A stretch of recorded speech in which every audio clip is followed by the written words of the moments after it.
गरिमा सुन, मैं बर्तन धो देती हूँ, तू जरा सब्जी बनने रख दे। नहीं नहीं, मुझसे सब्जी जल जाएगी माँ, आप ही देखो ये सब्जी वब्जी, लाओ मैं बर्तन धो देती हूँ। अरे मैं खड़ी हूँ ना, तू देख ले। ना बिल्कुल नहीं, मैं झाड़ू लगा दूंगी, पोछा लगा दूंगी, पर ये सब्जी वब्जी का काम भैया आप ही देखो। अरे तेरे ससुराल में भी मैं खाना बनाऊंगी क्या? चुपचाप यहीं खड़ी रहे और सब्जी बना, जब देखो बहाने बनाती रहती है। गीता की बात सुनकर उसकी बेटी गरिमा ने कढ़ाई में तेल डाला, मसाले डाले और फिर आलू और मटर भी डाल दिए और फिर बारी आई पानी डालने की। गरिमा ने धीरे धीरे और हिसाब से पानी डाला और सब्जी को एकटक देखने लगी। तभी अच्छा सुन, मैं जरा छत पर कपड़े सुखाने के लिए डालकर आती हूँ, सब्जी देखती रहना, ठीक है? हाँ ठीक है माँ। गीता के जाने के बाद काफी देर तक गरिमा सब्जी को घूर घूर कर देखती रही और फिर जब वो बोर होने लगी तो उसने मोबाइल खोला और उसमें फनी वीडियोस देखने लगी। वीडियो देखकर वो बस हंसे जा रही थी, इसमें कैसे वक्त गुजरा उसे पता ही नहीं चला। और फिर जब गीता छत से वापस लौटी, गैस बंद कर दी थी ना? ओह शिट, हे भगवान, नहीं नहीं नहीं। गरिमा ने जैसे ही कढ़ाई का ढक्कन हटाया तो उसने देखा कि सब्जी रेगिस्तान से भी ज्यादा सूखी थी, जिसमें तरी नाम की कोई चीज ही नहीं थी। हाँ, पर सब्जी जलने से बच गई थी। Thank God. देखो माँ, सब्जी जलने नहीं दी मैंने, बिल्कुल परफेक्ट बने आलू मटर। देखो। परफेक्ट की बच्ची, इसकी तरी कहाँ गई है? वो तो मैंने सोचा ही नहीं। अब ऊपर से पानी डाल दूं क्या? हाँ हाँ, पानी क्यों, पेट्रोल डाल देना, कम से कम किसी चीज का तो स्वाद आएगा। है मम्मी, सच में पेट्रोल डाल सकते हैं क्या? हे भगवान, क्या होगा इस लड़की का, देखना ससुराल जाकर रोज मुझे ही गाली खिलवाएगी। रोज की तरह उस दिन भी गरिमा ने जादू कर दिखाया था। वो देखते ही देखते रोज सब्जी में से तरी गायब कर देती थी और फिर शाम को लाओ भाई, खाना लगाओ, बहुत भूख लगी है। क्या पापा, आप खुद का ढाबा चलाते हो और फिर भी भूखे रहते हैं? अरे पगली, अब रोज रोज कौन शाही पनीर या मटर पनीर खाता है? हैं? सबसे बढ़िया होता है घर का खाना। लाओ, अब जल्दी से खाना लगाओ। वैसे क्या बनाया है? वो पापा, मैंने आज आलू मटर की सब्जी बनाई है, अब कुछ अलग तरह से। वाह, आलू मटर, तो एक काम करो, रोटी के साथ साथ चावल भी ले आओ। नहीं नहीं पापा, आप भरोसा रखो, आपको चावल की जरूरत ही नहीं पड़ेगी, अब रोटी से ही मजा आएगा आपको। तो उसमें बिना तरी के आलू मटर देखकर उसके पिता महेश का तो चेहरा ही उतर गया। लाख कोशिशों के बावजूद गरिमा तरीदार सब्जी बना ही नहीं पाती थी और उसकी वजह थी उसकी फोन देखने की आदत। ऐसे ही वक्त गुजरता गया और फिर गरिमा की शादी हो गई, लेकिन दिक्कत ये थी कि उसके ससुराल वाले खाने के मामले में बहुत सख्त और नक चढ़े थे। और फिर गरिमा की पहली रसोई के दिन। ये लीजिए पापा जी, ये मटर पनीर, ये आलू मटर और ये तुरई की सब्जी। है? पर बहू, ये सब इतना सूखा सूखा क्यों है भाई? पापा जी, वो ये कुछ नई स्टाइल की सब्जी है, अब सूखी ही बनती है। चलो आज तो ठीक है, पर बहू कुछ तरीदार भी होना चाहिए। अब बताओ, इन सूखी सब्जियों से हम चावल कैसे खाएं? सॉरी मम्मी जी, मैं कल से ध्यान रखूंगी। गरिमा को उस दिन बहुत बुरा लगा और उसने तय किया कि वो आगे से तरी का ख्याल रखेगी।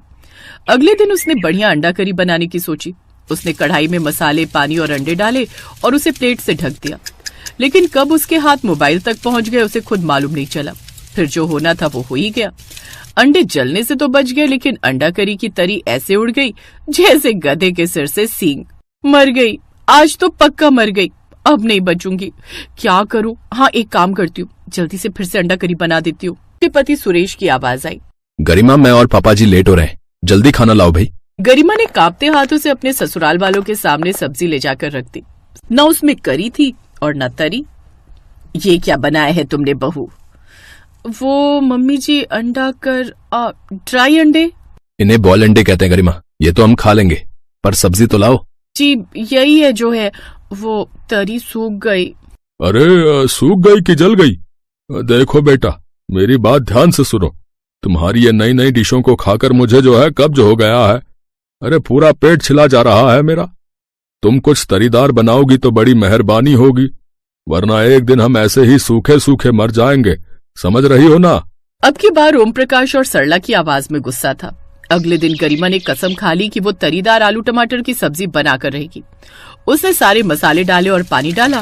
फिर मोबाइल पर कई तरह के वीडियोस आ गए, जिसमें एक से बढ़कर एक शेफ नुस्खे बताने लगे कि कैसे तरी एकदम परफेक्ट बनाई जाए। ये देखकर गरिमा बहुत खुश हुई और फिर वो एक एक करके सारे वीडियोस देखने लगी। और फिर अब देखती हूँ कि कैसे मेरी तरी जलती है। ये कहकर गरिमा ने मोबाइल साइड में रखा और फिर जैसे ही गरिमा ने कढ़ाई का ढक्कन खोला तो देखा कि टमाटर काले पड़ गए थे, आलू भी पथरीले से हो गए थे। कढ़ाई अमावस की रात की तरह काली हो चुकी थी और तरी वो तो स्वर्ग से धार ही चुकी थी। और फिर रही सही कसर पूरी तब हुई जब गरिमा, पापा और मैं लेट हो रहे हैं, जल्दी लाओ ना खाना, और सुनो प्लीज कुछ तरीदार लाना यार। ये सुनकर अब की बार गरिमा का खून भी सूख गया। वो थकी हारी मरी सी अपनी कढ़ाई लेकर आई और उसने वो शानदार और यादगार करामाती सब्जी अपने ससुराल वालों के सामने रख दी। अब वो ऐसे ही खड़ी थी जैसे कोई सिर कलम की सजा पाने को हाथ बांधे खड़ा रहता है। उस दिन गरिमा को जमकर गरियाया गया। फिर रोते हुए उसने अपना बैग पैक किया और अपने मायके चली आई। अरे क्या हुआ, तू ऐसे सूखे पत्ते की तरह परेशान क्यों खड़ी है?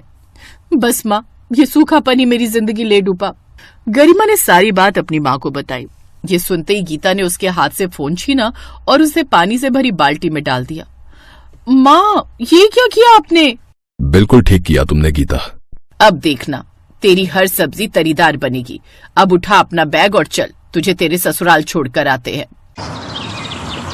ससुराल पहुंचकर गरिमा की माँ गीता सबके सामने हाथ जोड़कर खड़ी हो गई।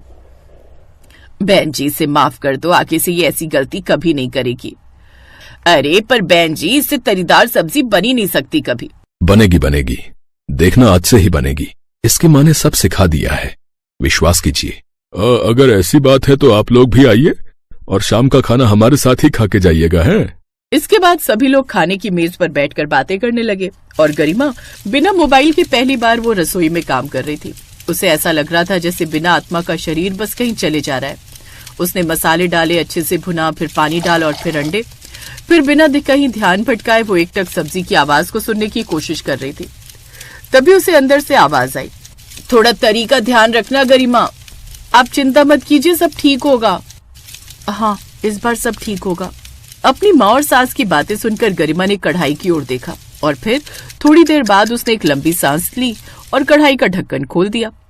उसकी आंखों के सामने लजीज तरीदार अंडा करी बनकर तैयार थी। फिर खाने की मेज पर जैसे ही उसने उस सब्जी को देखा तो हर कोई हैरान रह गया। वाह गरिमा, न ज्यादा न कम, न फीकी न तीखी, क्या तरी है। आप चिंता मत कीजिए बहन जी, अब से ये रोज ऐसी बढ़िया तरीदार सब्जी बनाएगी।